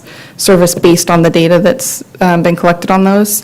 That mobility network analysis will be coming out of the map, yeah. Great, thank you. Any other questions or comments? Okay, Commissioner Parker. Thank you for that presentation. I agree with everything everybody's already said around the gap analysis. I do think it's really important to understand, those that do ride it and why, but also, those that choose not to ride it and why, and what type of transportation they're deciding to use instead. I think that's a really important component of any operational study. One thing that, and it's similar to what VIA is doing, I get those emails about, the shared, the fare for a bus ride when you take VIA. I think that's a great use. I was actually just recently in Denver as well, where cities are now starting to actually incorporate with rideshare applications like Uber and Lyft, where they're really highlighting transit within the application themselves, where they're showing you where bus stops are, where light rail stations are, to giving those tools to say, choose these micro-mobility options as a first mile, last mile, but also use our core transit service and really trying to plan for that. I think that's something that is an opportunity for West Sacramento and our region, and something that we should look for. So hopefully that's something that's being analyzed with this as well.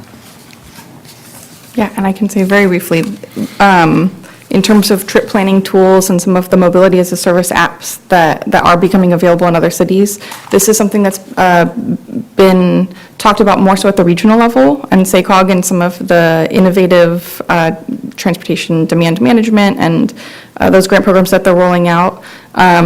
It becomes a little bit difficult when you have multiple vendors that you want to get on one platform, and some of them are competitors, and as a small city, it sometimes seems, maybe inappropriate for us to try to do it just at that small scale, but we are definitely interested in those types of tools and possibly seeing it at a regional or larger level.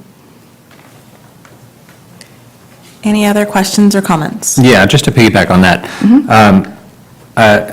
Generally speaking, and it's, I guess, anecdotal to me, but one of the reasons that riding a bus is difficult is because I don't know where it is or when it's arriving. When I do for Via or I do for Uber, or I can locate a bike. And so part of the problem with buses is that it runs on this legacy idea of being somewhere at a certain time, which we don't even do for television anymore. And so modernizing the idea of pulling up an app on your phone and saying, oh, that 41 that I want to get on is 6 minutes away from my stop, would also, I think, lend itself towards modernizing the idea of the bus system. It's the one thing that annoys the heck out of me is did I miss it? Is it there? Where is it? My significant other takes the bus into downtown Sacramento every day, and she runs the problem of standing there recently in 100 and something heat, not knowing when that bus was going to pick up. Is it on time? Is it not?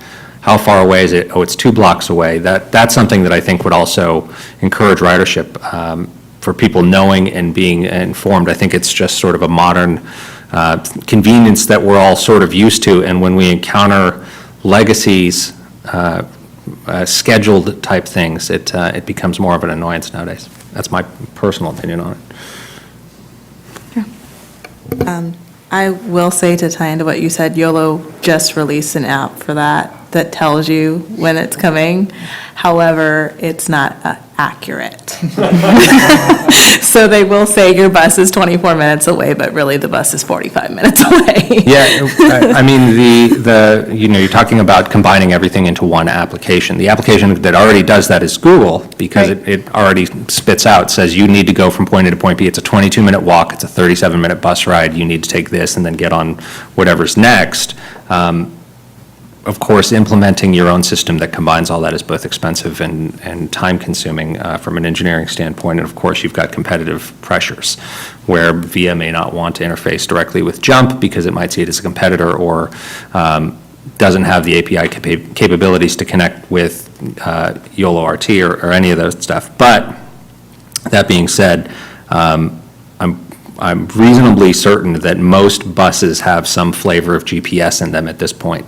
And knowing where that bus is shouldn't be a heavy lift from an engineering standpoint. Yeah, I think your point is well taken, and that is a very accessible technology, and I think as a matter of it being prioritized as an issue by the commission, I can happily pass that along to YCTD. Thank you. Any other comments or questions? Okay. At this point, I would like to ask, are there any motions to forward the comments made by this commission to the City Council? So moved. A second? Second. And all in favor? Aye. Any opposed? The ayes have it. Thank you so much. Thank you. And that is it for the regular agenda. So moving on to the general administration functions, the next Transportation, Mobility, and Infrastructure Commission meeting is scheduled for November 4th, 2019. At this time, I would like to ask, are there any reports from city staff? Yes, I have two reports. At our last meeting, it was requested from the commission that we provide information on the California Indian Heritage Center. Specifically, the request was to provide information on the Indian Heritage Center and to identify whether or not there were bike routes specifically connecting the city to the future center. Did a little bit of research for you. I did not put this in a regular staff report. Instead, it's just a city report. The second report, which we'll put up for you, has some information from the now was Public Works Department. Now it's the Capital Projects and Transportation Department on the future West Cap project. A more detailed report is going to come before the commission at the November meeting. Potentially, if progress isn't substantial enough, it would be hitting at the beginning of 2020 for your first meeting. But I have all the confidence that you guys will be receiving a November update. The last bit of information that you had requested was information on the utilization of the West Sacramento Connect app and the timeliness of filling potholes. That's actually going to be coming to you hopefully at this next November meeting. So with regard to the California Indian Heritage Center, Governor Brown's 2018-2019 budget had $100 million allocated toward development of the Indian Heritage Center, along with an additional $100 million anticipated in future donations for the center. I'll refer to it as CIHC, California Indian Heritage Center, so that it's a little bit briefer. This will be located in West Sacramento at the confluence of the American and Sacramento River, as identified in the map that's before you there. Both of these maps are one from the environmental impact report that was presented for the center. That's the map for you that's on the left-hand side. On the right-hand side, the site is identified with a red circle. This is our bicycle, pedestrian, and trails master plan, the 2018 master plan for the city. The project for the CIHC will create a center of statewide significance for cultural preservation, for learning and exchange, stewardship based on Native American values, and it'll be a place to engage visitors on celebrating the living cultures of the Native American experience. The CIHC will actually replace the California State Indian Museum that's currently located in Sacramento at the Sutter's Fort. The proposed project is going to be 120,000 square feet. It will include an orientation center, library displays, exhibits, an outdoor plaza, community forum space. There'll be an outdoor amphitheater. There'll also be interpretive signage and trails. The initial vision for the plan was adopted back in 2007, and a master plan was developed in 2008. I believe that was March 2008. The environmental impact report was actually published July 2011, and there's a substantial amount of information available on the State of California Parks website as well as in the environmental impact report. Like I said, there are plenty of exhibits that are available for you to review. This is where we start to get into the bike ped master plan. As you see on the exhibit there, we have both existing and proposed Class 2 bikeways that right now we do have a bikeway gap on 5th between where Lighthouse Drive goes into North A Street. There actually is an existing Class 2 bikeway, and the most recent bikeways that we have on 5th Street go from C Street all the way to Tower Bridge Gateway. Those are the new green bikeways that you'll see out there. But between there's a gap. That gap is intended to be filled at some point in time as identified in our bike ped master plan. That's in the location of the future Native American Heritage Center, or California Indian Heritage Center. So we will have on-street bikeways leading to that area. In addition to that, as proposed in the Bike Ped Trails Master Plan, there is a Class 1 facility that's along the Levee Drive that is currently a paved levee top trail that folks can ride their bike there. You can access it from 3rd Street, from 4th Street. To a lesser extent, you can access it via a little bit of a steep dirt trail from 5th Street.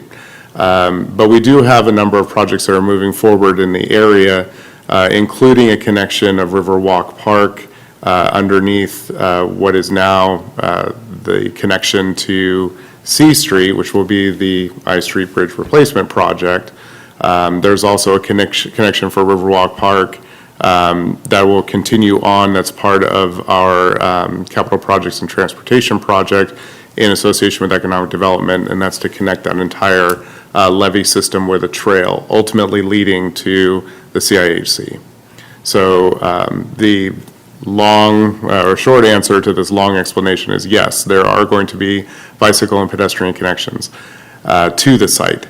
Within the site, there will be a number of bicycle and pedestrian connections going to different places within the CIHC. So between the parking lot that is anticipated in the project, which is identified on that map there to the north of the site, there's also going to be pedestrian trails that are located on the water side between Sacramento River and the wetland area.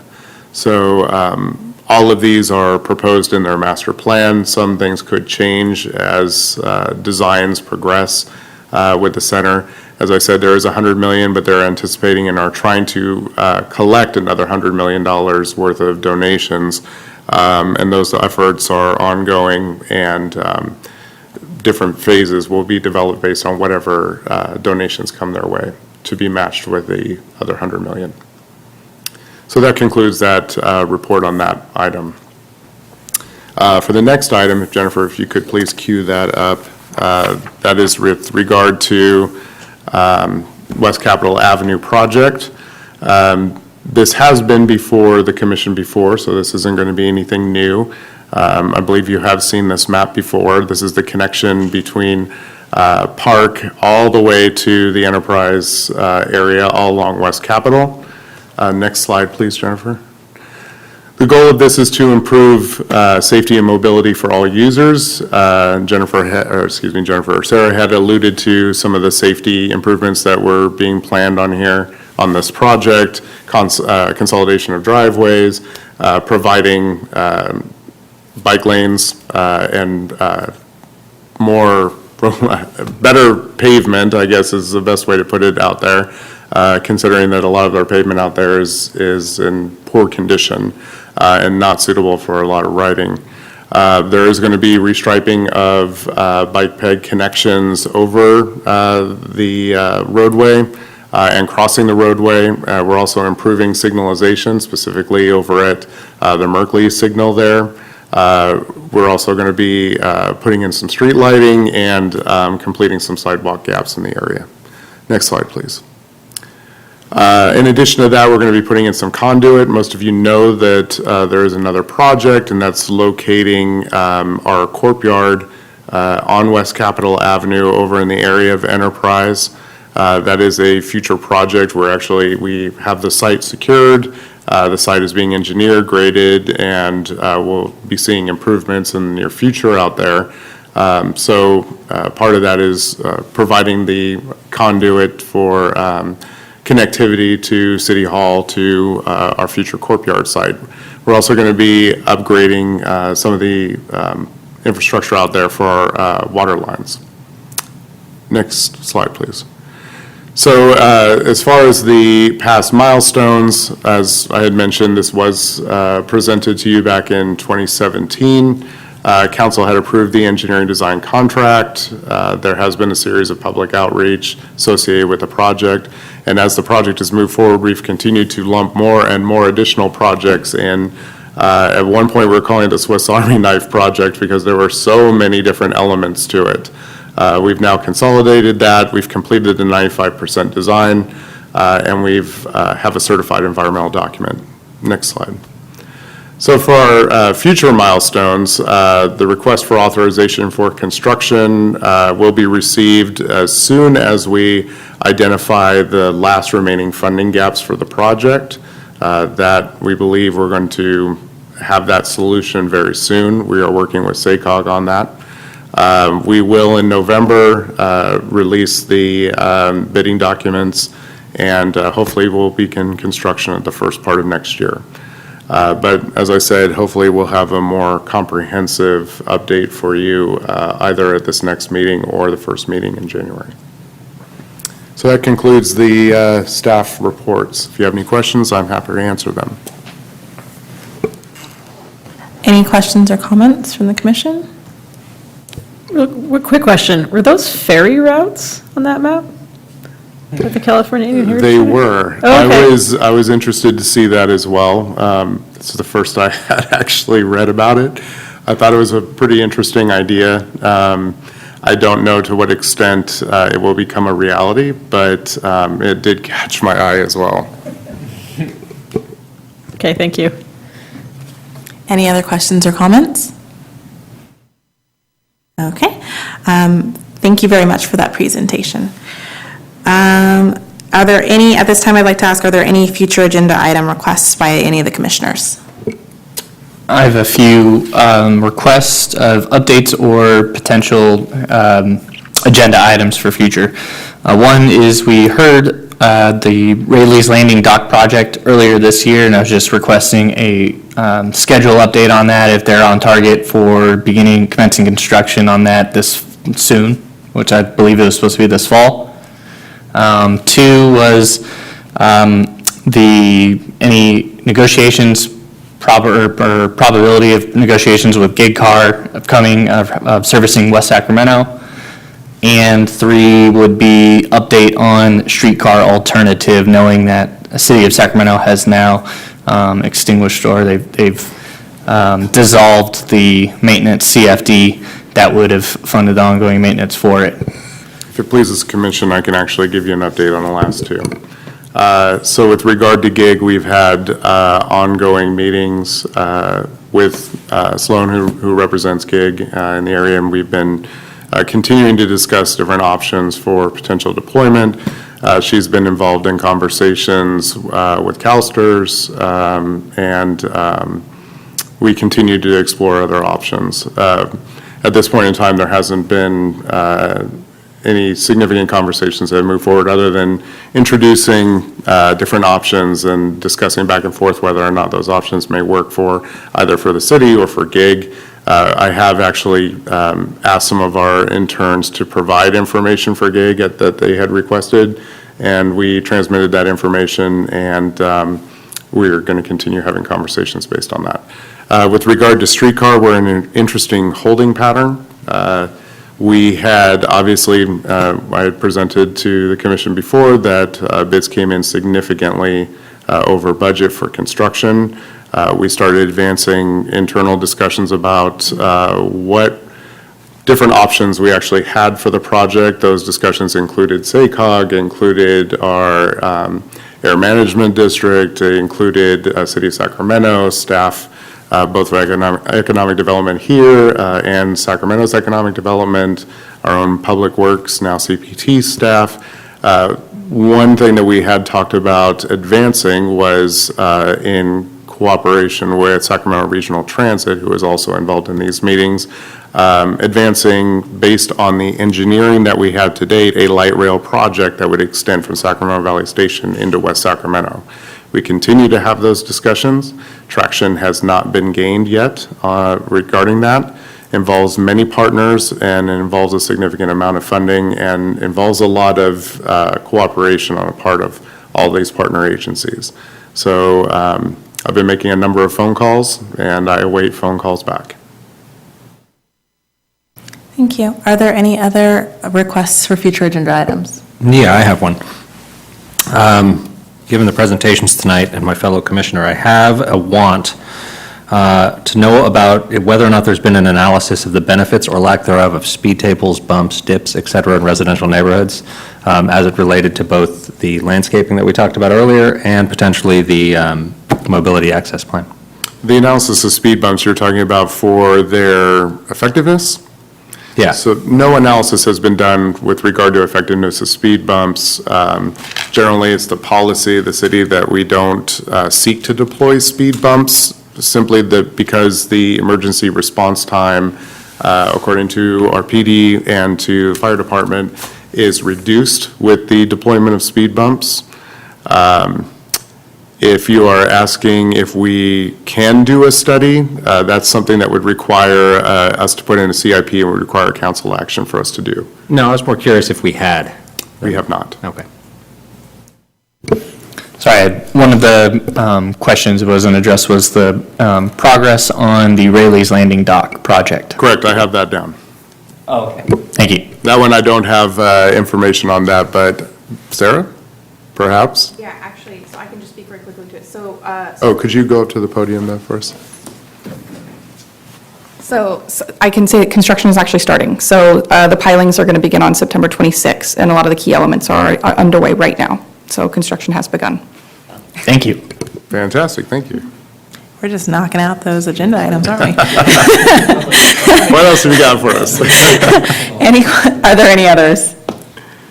Okay, at this time, I would like to see if there's a motion to adjourn. Motion to adjourn. Is there a second? Second. All in favor? Aye. Any opposed? Okay, the ayes have it. At this time, the meeting is adjourned.